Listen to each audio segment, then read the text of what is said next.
Meshtabi. Season 4. Konkai no Meshtabi wa. Gachi de Mata Tabathai. Meshtabi saw Shu Hen, number 9 des. それでは早速、Let's get it started. Makubetsu. Pinocchio Cucina.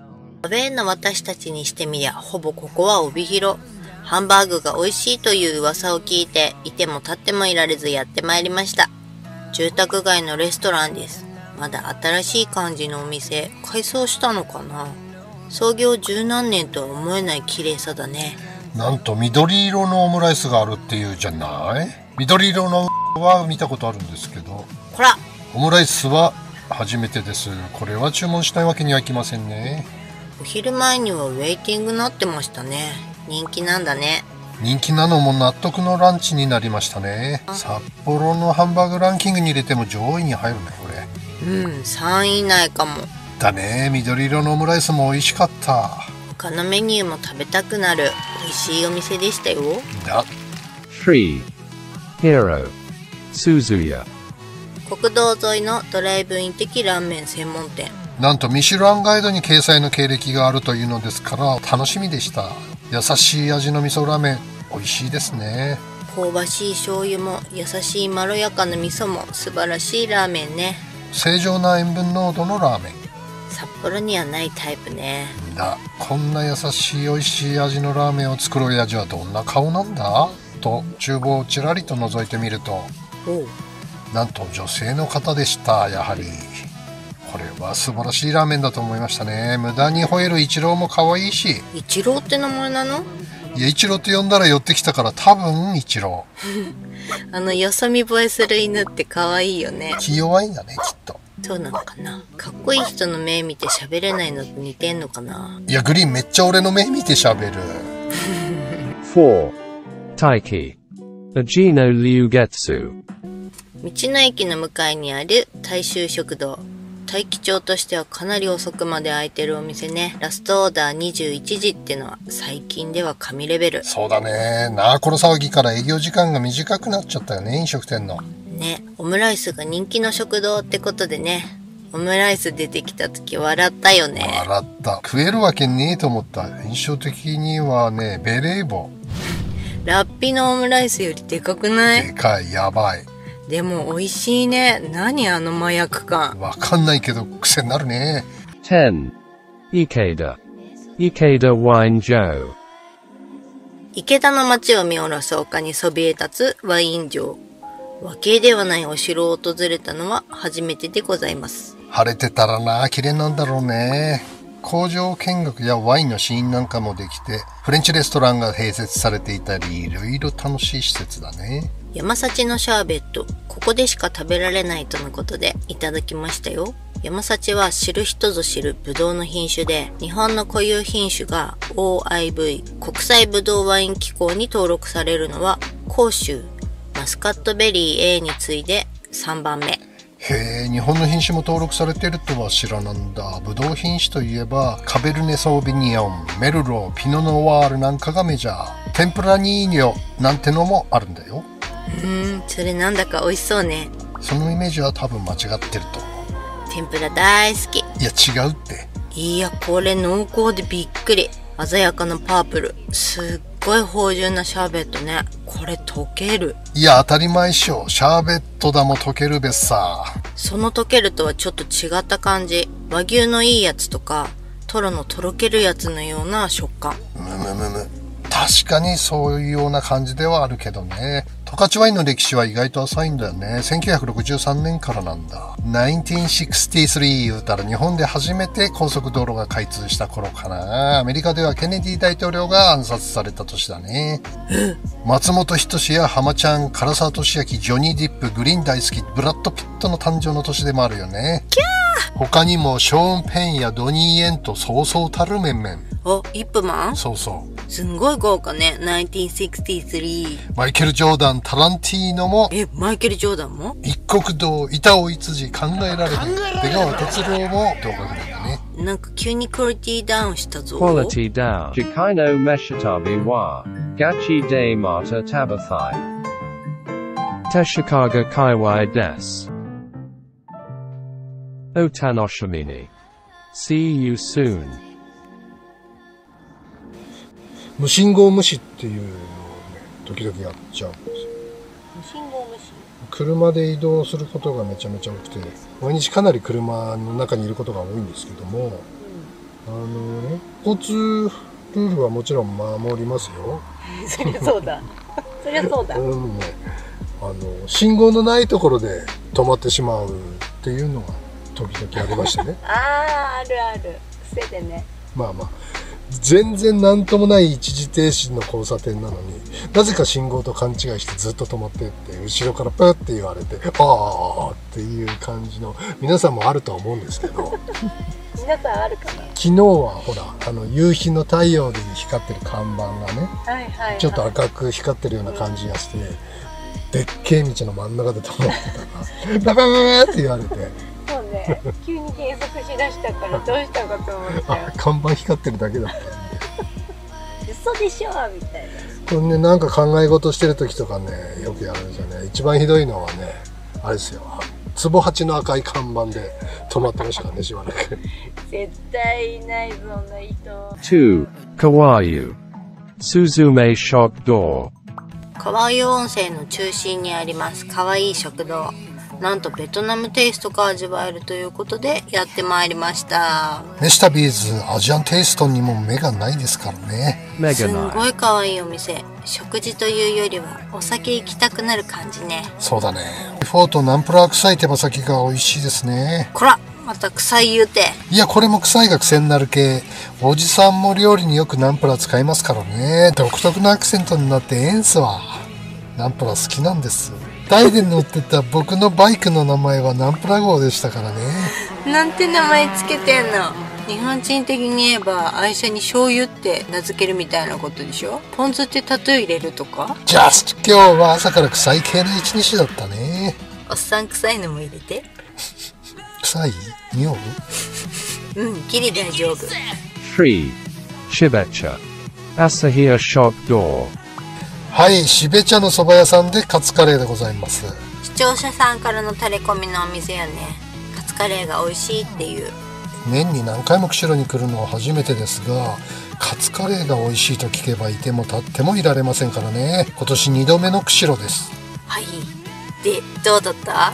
なんとデミがかかったカツカレー、これは初めてでしたね。珍しいよね、デミがけのカツカレー。私も食べたい。これはオリジナル、唯一無二です。美味しいですね。タレコミに感謝です。量も適量、カツも薄めで好みのタイプ。カレーもジャパニーズトラッドなカレーで辛さもちょうどいい。これは好きです。なんとおじさんカツカレー北海道ベスト5に認定です。おー、すごいよかった。ありがとうございます。ありがとうございます。おばあちゃんが楽しい、ほっこりするお店でしたよ。4. Bacan. Panda Pan. 観光温泉街の鶴ヶグループが運営するパン屋さん。今まで食べた中で大きさナンバーワンのクロちゃんですね。センターがこんなに切り立ってるのもナンバーワンですね。バター控えめな感じがいいですね。表面さっくり、中しっとり、軽くて美味しい、飽きずに食べれそうなクロちゃんです。小ぶりのパニーニャはキノコとチーズがたっぷり。一番驚いたのは金時ちゃんですよ。金時豆食パンってのは珍しいよね。赤飯は甘納豆派のおじさんにはたまらないごちそうでございます。もうどんだけ豆してるんだ、この食パン。これ枕にしたいくらい気持ちいい手触り、ふわふわ。おじさんはそば柄枕派。他にも何軒かあかんでも実食見分予定だったんだけどね。釧路界隈あるあるの臨時休業に振られまくってこのパンだけになっちゃったんだよね。来年夏のマリモ夏祈祷の時にリベンジだね。夏祈祷？夏祈祷ね。いいねそれ。5. Kushiro. Restaurant Yamahiko. こちら山彦さんも視聴者さんからの情報をいただいてね。はい、今回のエリアくくり的には強引ですが美味しいからいいでしょう。外観は床屋さんのような面白い雰囲気。店内の傾斜がきつく小上がりに座ったら後ろに傾斜しててね、思わずバックスピンしちゃったよね。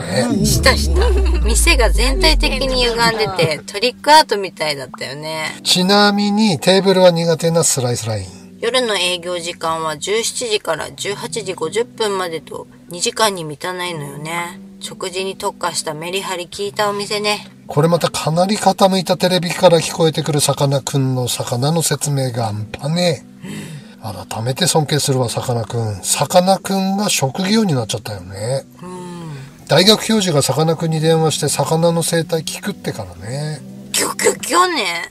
これもギュギュギュの美味しいチャップよ。ナポリタンのケチャップと混ざった感じがいいよね。ああ、白飯バクバクいっちゃう系だね。うひゃっほーのやつです。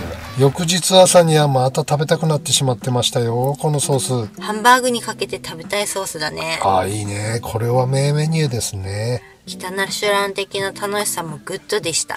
情報をいただいた視聴者の方、ありがとうございました。ありがとうございました。ところでさ、さかなクンは魚ばっか食べてんのかな？それとも好きすぎてかわいそうで食べれないのかな？それがね、1日3から6食は魚食べるらしいんだよね。驚きなのは、伊勢海老だろうがブリカマだろうが骨まで全部食うんだって。全部？だってブリカマ言ったら結構ごっつい骨ついてるよ。さ、今まで食べられなかったのはホタテの貝だけだって言うんだけど、本当かね？ギュギュギュ。 Onsen information. Kawaii Kanko Hotel。手近が界隈は温泉だらけなので入浴にはこと書きませんが、子供の頃から屈斜路湖で泳いでたおじさん。湖畔の無料露天風呂はスルーでサウナ探しでございます。サウナ付きの日帰り入浴やってるとこなかなかなくてね。ここにしました。川湯の温泉すごいわね。一瞬で指輪がブロンズ色。ああ、言えばよかったね。アクセサリー系はね、色変わっちゃうんさ。強いんだろうね。一般に硫黄臭いと言われてるけど、これは。知ってるよ。相性酸化マグナニウムでしょ。は、マジで言ってる？違った？硫化水素でしょ。そうだっけ？いやー、過去一冷たい水風呂でカッチンカチンになりましたね。さすがにおじさんの大砲も一瞬でタケノコの里状態。こら！いやー、整いました。水風呂推定温度は13度ぐらい？10秒ぐらいでみんな出ちゃいます。足痛くて動けなくなるやつです。痛い。女子サウナは誰も入ってません。貸し切りイエイでございます。整いますね。整います。はい。鍵がかかる貴重品ボックスがないのでご用心。フロントに預けた方がいいわね。んだ。Golf information. Teshikaga Country Club。はい、今日はこちらで元服です。テシカガカントリークラブさん。20年以上前に1度か2度ラウンドしてると思うんだけど、当時はすんごい草コースだったと思うんだよね。今は立派なカントリークラブですね。改修したのかな？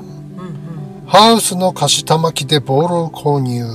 15球100円だったかな。アプローチグリーンがあると何時間でも入れちゃうね。すんごい練習したわね。3時間くらいいた？もっといたかもね。アプローチもオセロも最近グリーンにやられっぱなしだよ。師匠がいいからですかね。誰だ教えたの。この界隈は砂湯、川湯、硫黄山、摩周湖と大自然の驚異的圧倒的観光資源が素晴らしいので、ぜひ訪れてほしいエリアですね。そうね。まさに圧倒的な大自然ね。砂湯の屈斜路湖畔の砂を掘ったら温泉が湧き出るのとか、ここ以外にもあんのかしらね。子供の頃から知ってから珍しいものじゃないと思ってたんだけど、今のところここしか知らないよね。鶴にも会えるし、道東最高。一度冬も来たいわね。でも冬の北海道車中泊は勘弁。ホテル泊でお願いします。9. 屈斜路湖の近くにある空。大自然に囲まれたオーベルジュ。でっかい木彫りの熊がお出迎えです。すんごい庭だよね。グリーングラスが東京ドーム何個分みたいな。お庭には素敵なテラス席があるんだけど、そこでの食事は NG とのことでした。あれお庭だっていうレベルの面積ちゃいますよ。ね、なんとこちら、もともとは個人の別荘だったんだって。What? オーマイ、バブリーの域超えてんね。ね、店内には大きな窓があって綺麗な景色を眺めながらゆっくり食事が楽しめますんです。これは贅沢なランチだわ。豪華な別荘レストランで大草原を眺めながらのフレンチランチ。束の間の錯覚セレブ。現実に戻りたくないわ。あの庭テラスで食事したいね。NG なんだ。でもよく考えたら俺たちいつもやってるよね。好き勝手な場所を見つけては大自然カフェやらレストランやらバーベキューやら。確かに飯旅では紹介してないシーンもたくさんあるからね。レストランもいいけど、ああいう最高の場所に椅子とテーブルを置くってスタイル、おじさん好きだな。すんごいいいあれ。そういう場所見つけるのだけは天才的よね、あーた。だけはって。Chikaino Meshitabi wa. 実はね、手鹿がハーフなんですよね。うん。子供の頃からこの界隈はよく知ってるっつっても、じいちゃんばあちゃんに会いに来るだけだから、数年に一回とかかな。だから風呂はね、手鹿がね、温泉にしか入ったことないですよね。温泉に風呂に入りに行くっていうのはいつものパターンでね。大所帯っていうのもあったんだろうけどね。それで、おじさんが小学校に上がったぐらいの頃だったと思うんだけど、いとこがいてね。で、そのいとこが、うさぎのうんこみたいな、コロコロうんこばっかりすんの。で、いつも、おむつからこぼれてね、床に転がってんだよね。うさぎか。で、ある日、じいちゃんが晩酌にいつも日本酒を飲むんだけど、日本酒のあてに豆を食ってたんさ。そしたらテーブルの下にね、たかしのうんこが転がってたのを、豆を自分が落としたもんだと勘違いして、俺っつってこう箸でこうつまんだわけよ。で、それに気づいたおばちゃんが、父さんそれダメ違うっつって。ね、危なくじいちゃんは孫のクソを食らうとこだったっていうね。そのいとこと同じ年のいとこがいてね、そいつもまたちょっと変わった癖があってね、うんこをするとき、おむつのときね、1歳ぐらいだからね、あれ。うんこするときね、物陰に入って、で、音だけ聞こえるの。って振り返ったら、真っ赤な顔して、踏ん張ってうんこ食べてるね。すっきりした顔する。そんなね、うちのじいちゃんの孫は、ひ孫を合わせると16人連続男ですよ。すごいね。すごい、数学的にはね、これ何万分の1とかっていう確率になると思うんだけど、すごいですね。やっぱり、床上手は男が生まれるというかね、その血を引き継いでるんですね、おじさんも。さようでございますか。何上手って言いました？床上手。なるほど。Meshtabi. This program is brought to you by Babo and Green. 2. Parokanai. Hachieman.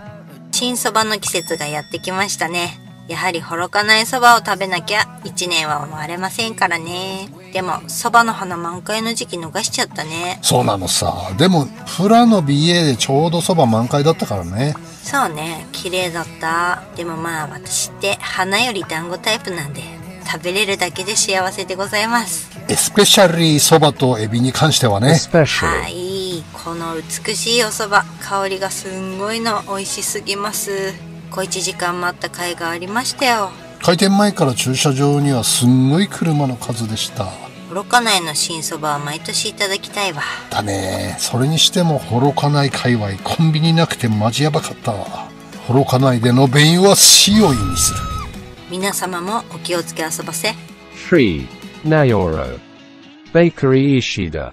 お店に入った瞬間、小麦のいい香りが漂って、うわーって声出ちゃうよね。出ちゃった。ほら。マジいい匂い。あの匂い嗅がされて拷問されたら何でも言っちゃいそう。無実の罪も認めちゃうかも。ふわっふわのカレーパンは今まで食べたどのカレーパンとも違うカレーパンでしたね。柔らかい。一見ハードの黒豆パンももっちりの噛めば噛むほど美味しい系。コーヒークリームコッペパンもビターなコーヒー感がええですわ。そういえば芋洗い係長いた？いた。 5. Nayoro.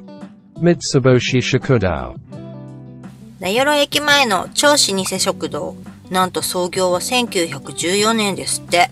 こんなに古いお店なかなか北海道では見ないわね。ああ、そうだね。でもなんで名寄がそんな昔から栄えてたのかな。名寄は道北の商業産業の中心都市とされ、上川管内では旭川市に次ぐ中核地だったんだけど、1932年石北本線が開通すると札幌と北宮、網走との間を結ぶ鉄道の幹線が石北本線に奪われて、それからずっと過疎が続いてるみたいなんだよね。でも100年以上の食堂ってここ以外知らないかも。改装されててめっちゃ新しいけどね、今は。100年以上の老舗なのにチキンマヨネーズが人気メニューってなんか意外だよね。河野太郎のツイッターみたい。いや、それ炎上してるだけだから。Onsen information. Monbetsu. Montano U. 紋別にありますスーパー銭湯で今回は整わせていただきました。こちらはどうやら紋別唯一の銭湯らしいの。その名もモンタの湯。紋別大山から流れる天然の伏流水を使った沸かし湯、サウナと水風呂、外気浴スペースも完備してましたね。無料で利用できる卓球や1800冊の漫画も読めちゃうみたい。水風呂が2つもあって嬉しいっすね。女湯は1つだった。立派な露天風呂があるみたいだけど、改装中で使えなかったのは残念。一人ぼっちだったから思いっきり歌っちゃった。何歌ったの？ 6. Nayoro. Tamanegi Yafurantan. 風鈴にございますって言っても風蓮湖とはちゃいますよ。本当だ、微妙に字が違ってる。風蓮湖と風蓮、多分他人の空にってことだと思います。朝からやってるのが嬉しい風蓮の海鮮丼屋さん。リーズナブルにマグロがいただけるということで。それ大丈夫ですかね？朝からやっつってましたけどね。朝からやってるのが嬉しい風蓮の海鮮丼屋さん。リーズナブルにマグロがいただけるということで。はい。本来マグロ担当はグリーンなのですが、朝食べられないグリーンに代わって代打、おじさんでございます。マグロの部位違う2種と卵焼き、ネギトロがのっつり乗ってます、これ。酢飯タイプのマグロ丼1100円。さすがにいいマグロとはいかないけれども、なかなかのマグロ具合でございます。これはリーズナブルではないでしょうか。Reasonable. 7. Shibutsu. Junction. 名寄と標別の間くらいかな。名寄町にありますお蕎麦屋さん。ナビを入れたのに通り過ぎちゃうというね、蕎麦屋さんに見えないね、ここ。ほんとカフェっぽい雰囲気なんですが、名寄産そば粉と北海道産小麦 100% の二八そばがいただけます。大将は蕎麦が好きすぎて、蕎麦農園の弟子入りから始めたんだってね。そうそう、蕎麦に関するものは全てやりたくなっちゃったんだって。しかも食材探しに3年近く全国回ったりとかなりのこだわり。食材探しに3年、すごいね。かっちょええペペ。それ手鹿がで食べたパスタでしょ。これ使いたかったんさ。筋金入りっすね。そんな大将の蕎麦、ぜひ食べてみたいっすね。そんなこだわりの詰まったお蕎麦、コシの強い喉越し最高でございます。蕎麦湯もドロッとタイプでいいですね。Golf information. Nayoro Shilakaba Country Club. 名寄市内中心部から10分かからないよね。近くてですね。お、天気いいね。行くかってすぐ来れちゃいますね。ほんと羨ましい。ラウンドしなくってもね。練習場も充実してるから、アプローチも本芝で練習できるから羨ましいですね。はい、しっかり元服させていただきました。元服。4時間ぐらいいたかね。アプローチ18ホール対決、久々に勝てたよ。くそー、そもそもノーハンデはずるくない？くそー、ごまかしい。9. Monbetsu. Restaurant Ando. 紋別の人気洋食レストラン、老舗感半端ねっす。間接照明が温かい雰囲気。レンガとウッディの内装が時代を感じさせますね。抜宝寺さん予想は1983年前後の開業。グリーン予想は1975年だったのですが、なんと出ましたビンゴ。おめでとうございます、グリーンさん。どんどんパブパー。やったー。商品は後ほど発表します。はい。老舗のホタフ、甘くて美味しいです。タルタルも優しいさっぱり系。こりゃたまらんですわ。ハンバーグもおしいって感じで最高っすね。紋別はここで決まりね。それでは発表します。はい。ピタリ賞はなんとピタリ賞ははい。明日2度昼食が食べられる件です。いらねー。いらね。11. Shibutsu. Hakora Kitchen. 標別市内中心からだいたい10分ドライブぐらいかな。丘の上に立つお城のような建物。ありゃなんだと言いながら走っていると、はい、なんと目的地のレストランじゃございませんか。ね、びっくり。標津のサフォークがこんなロケーションで味わえるなんて、標津の街を見下ろす小高い丘のレストラン、テンション爆上げです。辺りの牧場では羊さんが放牧されててね。あの羊を食べるのかは怖くて聞けなかったね。はい。キャンプ場があったり、自然たっぷり満喫できちゃいます。ロケーションは最高よね。Location. チューブの前田さんが来てる。来てるサインやったね。あったね。飯島直子と結婚した時嫉妬したのを思い出しますね。こんな丘の上で風を感じながらサフォークジンギスカンを食べたら最高って感じなんですけども。スタイリッシュなこじゃれた店内でレストラン的サフォークで壊す。壊す？鹿児島出身？ハンバーグはこれ牛と見分けつかないわね。本当だよね。シェフたちに逆格付けやってみたい。牛と羊ちゃんとわかるんかなって感じのハンバーグだよね。デミもええ感じのバランスです。ジューシーさはないけど肉々しさが感じられて、マッスル系やダイエット中の人にはいい感じ。サフォークはジンギスカンより濃いの向いてるのかもね。かも。カモといえば、カモはね、いろんな色のがいるんだけど、一般的にオスはデーハーでメスは褐色なんだ。日本には秋に渡ってきてつがいを作り、春に北方の繁殖地に戻るのが多いんだって。カモの世界では日本が出会いの場になってるんさ。なんかロマンチックね。ナーコロ騒ぎ前はつがいを求めて日本にやってきた外国人もたくさんいたね。日本に来て日本人ガールフレンド作ってさ、日本人女性は人気あるからね。そうなの？献身的で清潔、すべすべお肌が大人気なのさ。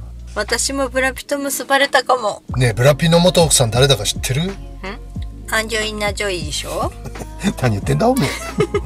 Chikaino Meshitabi wa Gachi de Mata Tabathai。道路でこう、端に寄せて止まるときとかって、車がね、ハザードで両方のウインカーチッコンチッコンって炊くじゃない？あれが基本的な使い方だけど、自動車学校とかの教科書とか何に書いてあるわけでもないけど、一般的にね、道を譲ってくれたり入れてくれたり迷惑かけた時に、ハザードチッコンチッコンでお礼したり謝ったりするじゃない。運転手暗黙の了解でね。あれ北海道使う人少ないよね。見ないね。いっそのことをさ、ありがとうボタンっていうのを車に作ったらいいと思うんだよね。いいね。なんかボタンピュッと押したら、後ろにサンキューとかって出ればね。面白いね、それ。絶対あった方がいいと思う。トヨタイムズに言ってみよう。Meshtabi. This program is brought to you by Babo and Green. Konkai no Meshtabi wa Gachi de Mata Tabathai. Hakodate Donan Gurumet. 11 des. Let's get it started. 1. Yakumor. Issei ya. この界隈で食事のタイミングって意外とあるんだよね。昔は浜ちゃんぽんばっかだったね。ほんとそうだね。知らなかったもんだって浜ちゃんぽんしか。だよね。浜ちゃん夜みたいなオートマチック浜ちゃん状態だったよね。浜ちゃんぽんの様子が最近おかしいから行かなくなっちゃったね。そうなのさ。そのおかげで出会った伊勢屋さん。偶然か浅草の大好き天ぷら屋伊勢屋と同盟。八雲の伊勢屋も大好きさ。サクッとした天ぷらだよね。豚肉の天ぷらはあんまり美味しいのに当たったことないんですが、ここのは豚の唐揚げみたいな感じ。サクッと揚がってって最高です。天丼もさっくりしててさらっとめのタレで美味しいよね。天ぷらって美味しいわよね。これ考えた日本人すごい。残念ながらこれ日本のものじゃなかったみたいなんだよね。日本に天ぷらが伝わったのは室町時代。鉄砲の伝来とともに南蛮料理としてポルトガルから伝わったとされ、ポルトガル語のテンポーラーが Temperas 語源らしいんです。知らなかった。よく知ってるわね。室町時代のことまで。昭和生まれじゃなかったっけ？いや、室町時代生まれなわけないよね。 2. Hakodate. G or Ken. こういうラーメンなくなってほしくないわね。まったくだ。博多に負けてられんぜよ。そうだそうだ。500円ってラーメン希少すぎる。麺に凝ってこねくり回してるラーメンとかいらないんだよね。普通のチャーシューと普通のスープで5、600円ってのがラーメンよね。これでいい。これがいい。チャーハンとラーメン普通に頼んで1000円だっけ？半チャンセットより安いよ。こんな透き通った塩ラーメンは函館でもここだけじゃない？初めての函館ラーメンならここだべさ。だべさ。 3. Nanai. Lucky Piero. ラッピってすごいよね。すごい尊敬する。ファーストフード系バーガーで一番うまいんじゃないかな。しかもリーズナブル。Reasonable. 私はもちろんエビバーガー。これエビチリなんだよね。超お気に入り。おじさんはフィッシュか照り焼きだね。大量のフレッシュレタスが嬉しい。大好きなやつ。シェイクだけでもよく寄るんだよね。私は黒ごま。おじさんはラッピはコーヒーじゃないのよね。そう、ラッピは黒ごまかヨーグルトシェイクだね。コーヒーシェイクだけはモスに軍配。コーヒーこだわる。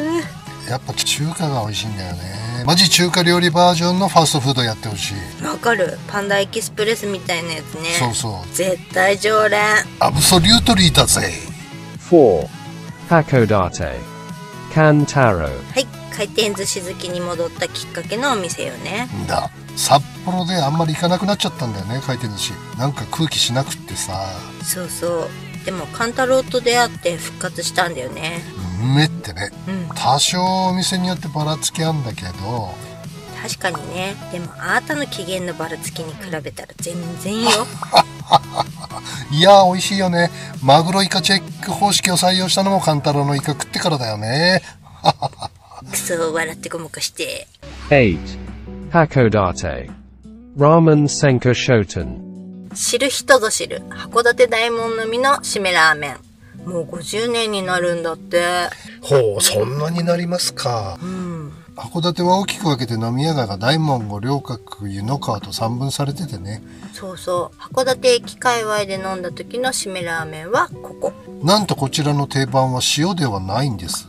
そうなんです。カレー麺です。はい。3時ぐらいまでやってるからおじさんでも安心。五稜郭のみなら開き屋さんかな。湯の川ならバスラーメンね。あれ、バスラーメンまだあるっけ？あれ？もうないかな。あれ、どうだっけ？ 9. Hakodate. Gansor Indoor Curry Koikep. カレー基地のおじさんが愛してやまないカレーです。辛いよね、まあまあ。ゴルフは上がってなんぼ。カレーは辛くてなんぼです。痛いほど辛いのは好きじゃないけれども、カレーは辛さが命ですね。おじさん大好き三大カレーの中では一番マイルドかしらね。そうかもね。このカレーは日本のカレーの中でもかなりの個性派。異彩を放ちまくってますね。唯一無二のザ・ターメリックカレー。はい。ウコン感半端ないっすね。でも初めての時は、あれって感じだよね。そうそう。3回目ぐらいから病みつきになるんだよね。わかる。確かにそうね。このカレーの麻薬的中毒性は半端ないっすよ。麻薬はやったことないんですけどね。当たり前でしょ。 10. Hakodate. Wallachia.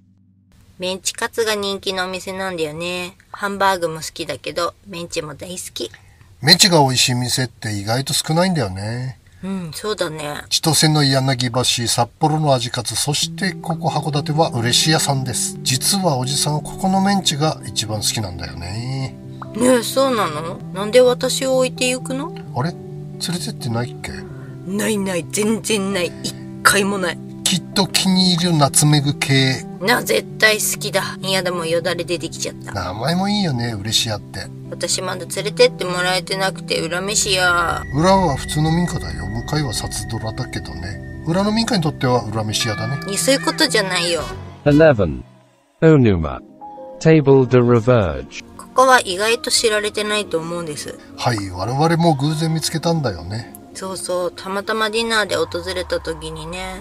あれはテラスなんですか、橋家なんですかって聞いたら、あれは船なんですって。ってね。